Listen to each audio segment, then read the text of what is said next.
నమస్తే friends.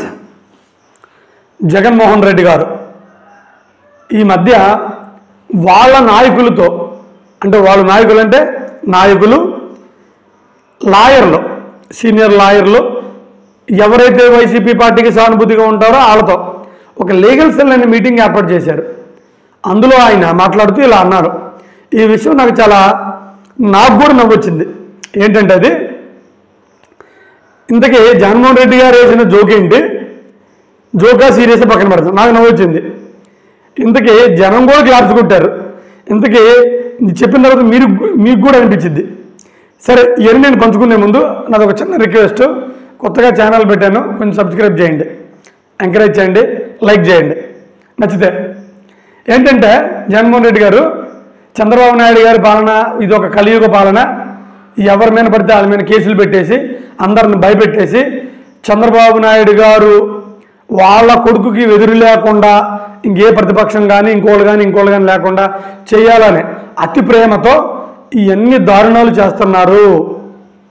Okay, కరెక్టే. ఇంకోటి ఏమన్నారంటే, ఇది నాకు నవ్వొచ్చింది. ఇంత మంచి పరిపాలన ఇచ్చిన నాకే, సరే మంచి పరిపాలన చేశాడా లేదా ఆయన పక్కన పెడదాం, ఇంత మంచి పరిపాలన చేసిన నాకే జనం ఈ తీర్పిస్తే ఇక చంద్రబాబు నాయుడు గారికి అబద్ధాల కోరికి కలియుగానికి నిదర్శనం, కలియుగ అంతానికి నిదర్శనమైన ఆయన పరిపాలనని జనం ఏ రేంజ్లో ఓటిస్తారో తలుచుకుంటేనే నాకు నవ్వు వస్తుంది అని ఆయన కూడా నవ్వారు. అక్కడ వాళ్ళందరూ కూడా క్లాప్స్ కొట్టారు. నిజంగా నాకు కూడా నవ్వు వచ్చేసింది, వెంటనే నవ్వు వచ్చింది నాకు. ఏమో నాకు కూడా అదే అనిపించింది.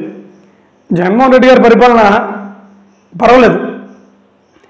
ఇంతకీ విచిత్రం ఏంటంటే చంద్రబాబు నాయుడు గారు అయితే చేయొద్దు అని చెప్పారో అయ్యే చేస్తున్నారు.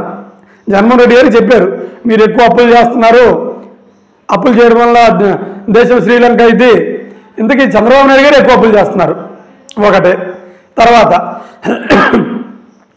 మనం ఇలాగే సంపద సృష్టించట్లేదు. ఇలాగే ఏదైతే చంద్రబాబు నాయుడు గారు జగన్మోహన్ రెడ్డి గారు విమర్శించారో మళ్ళీ ఆయనే చేస్తున్నారు అవన్నీ. సరే, ఇవన్నీ కాదు, జనానికి పడతామంటే ఆశ, కొడతామంటే భయం. నిజంగా జగన్మోహన్ రెడ్డి గారు నాకు తెలిసి మంచి పరిపాలన ఇచ్చారు. ఆయన్నే జనం ఓడించారంటే కొంచెం గొప్ప వ్యతిరేకత ఉంది చంద్రబాబు నాయుడు గారి మీద.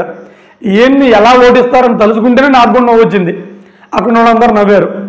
సరే, ఏమైనప్పటికీ చూద్దాం ఫ్రెండ్స్. రాబోయే రోజుల్లో ఎవరు గెలుస్తారో ఎవరు ఓడిపోతారో మనకైతే తెలియదు. Just wait and see.